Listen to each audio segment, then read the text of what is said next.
Paz y bien, hermanos. No podéis servir a Dios y al dinero. Homilía para el domingo 25 del tiempo ordinario en el ciclo C. Escuchemos primeramente, hermanos, el texto del Santo Evangelio según San Lucas en el capítulo 16, versículos 1 al 13. Decía también a sus discípulos: un hombre rico tenía un administrador a quien acusaron ante él de derrochar sus bienes.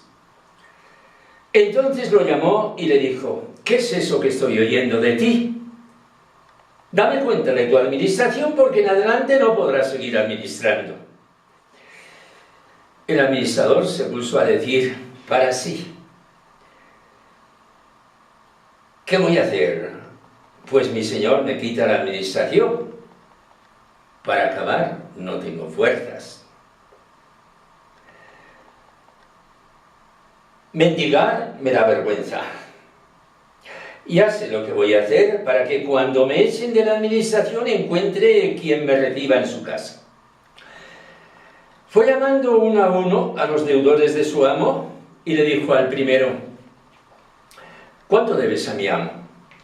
Este respondió: 100 barriles de aceite. Él le dijo: toma tu recibo, aprisa, siéntate y escribe 50. Luego dijo a otro: ¿y tú cuánto debes? Él le dijo: 100 fanegas de trigo. Le dice: toma tu recibo y escribe 80. Y el amo alabó al administrador injusto porque había actuado con astucia.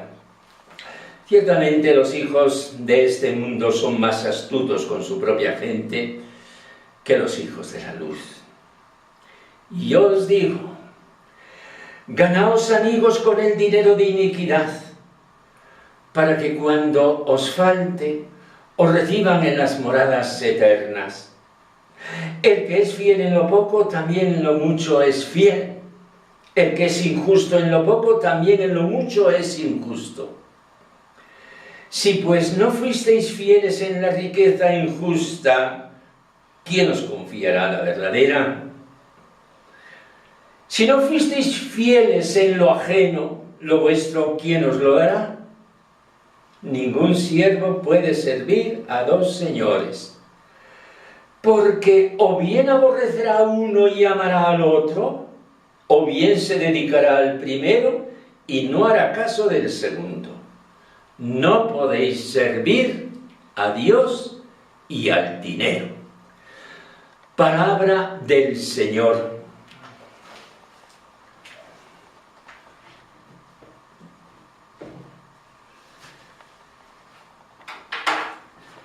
Hermanos, Jesús y el dinero. Este es el tema del Evangelio de hoy. Jesús, el dinero, los negocios de este mundo, llenos de trampas.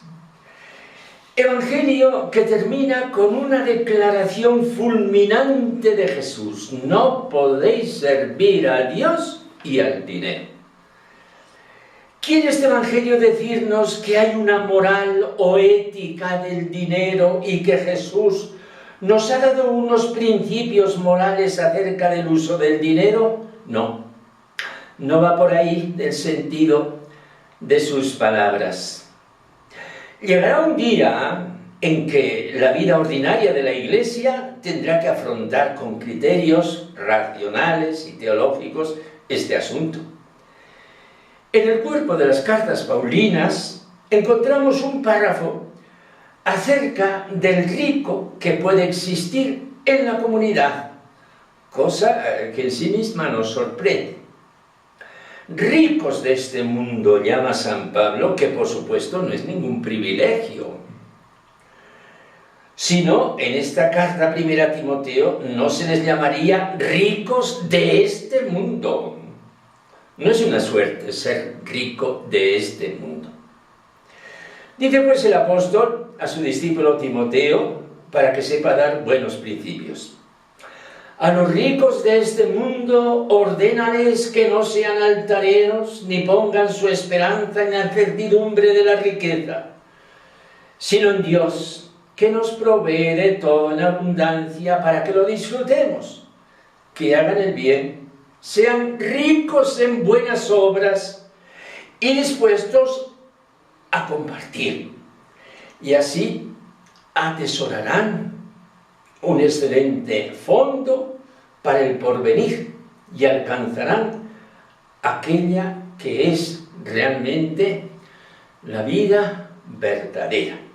Es al final de la carta primera a Timoteo, el capítulo 5. En estas breves líneas hay mucha enjundia y una serie de principios para comenzar a establecer una ética de la riqueza, de los bienes de este mundo. El rico tiene que estar dispuesto a la koinonía, a la comunión, al compartir de los bienes. Ese ser compartidores, así lo llama San Pablo, es mucho más que reservar un cupo, un 0,07 del Producto Nacional o cosa semejante. Eso no es el compartir cristiano. Jesús en el Evangelio, porque solo eso queremos explicar ahora, no habla de la ética del dinero, no. Todo lo más sería de la iniquidad del dinero, con esta expresión que está en sus labios, dinero de iniquidad o dinero de injusticia. Qué mal concepto tiene Jesús del dinero. Pueden hacer tantas cosas buenas con el dinero. Jesús no ha hablado en este sentido. Mammona iniquitatis, decía antes en latín. Esa expresión del Evangelio de San Lucas, capítulo 16, versículo 9. Para Jesús, el dinero que se convierte en dinero de iniquidad es un Dios falso, que subyuga, esclaviza, confunde y siembra el desastre. Este error fatal de vida se lo puede analizar en diversos planes. En un plano personal, antropológico, esa avidez que uno tiene de poseer siempre más y más, para tener siempre más, sin quedar nunca contento con lo que tiene. Eso es fatal. En un plano social, económico, el funcionamiento de la economía en el mundo como factor poderosísimo en la configuración de los valores y desvalores de las naciones. Tercero y sobre todo, en el plano religioso. Ahí es donde el ser humano se hunde en el abismo, teniendo al Dios dinero sobre el Dios de la religión, o bien se quiere hacer un companaje imposible. No podéis servir a Dios y al dinero, a Mamón. ¿Qué es pues el dinero en la mente de Jesús, profeta? El dinero es un déspota cruel. El dinero no tiene moral. Una vez, a un cristiano que trabajaba en un banco, le oí esta frase. Estábamos hablando de estos asuntos y me dijo: el banco no tiene corazón. Lo decía desde su experiencia administrativa y lo podía avalar con hechos. Esa es la mentalidad de Jesús. Lo que él ha visto con sus ojos, el dinero no tiene corazón. El primer profeta escritor del Antiguo Testamento, que es el profeta Amós, en el siglo VIII, era un campesino. Dios lo mandó a profetizar y sus acusaciones han sido brutales. Hoy tomamos una de esas acusaciones. Escuchad esto, los que pisoteáis al pobre y elimináis a los humildes del país. Ellos Piensan solo en el negocio y les molestan las fiestas religiosas que no son económicamente productivas. ¿Cuándo pasará el día de Dios, el sábado? Dicen. Y el profeta les acusa que reducen el peso, que aumentan el precio, que modifican las balanzas. Y dice literalmente, para comprar al indigente por plata, al pobre por un par de sandalias. Capítulo 8, versículo 5. Jesús, profeta de Dios, nos abre los ojos a esta avaricia que está en lo hondo de nuestro corazón. De la avaricia viene la soberbia y el creerse más que los otros. Y de aquí el desprecio, la humillación del hermano, siendo como somos todos hijos de un mismo Padre del cielo. Otra de las frases chocantes que dice Jesús es que dando nos hacemos amigos de los pobres y miserables, porque son ellos los que nos van a recibir en las moradas eternas. Ese va a ser el cortejo celestial que nos va a recibir en el cielo. Hermanos, Jesús ha hablado de esta manera y a todos nos atañe. Recordad lo que pasó en el momento de la elección del Papa Francisco, cuando ya los votos alcanzados habían sobrepasado el número necesario y vino el aplauso.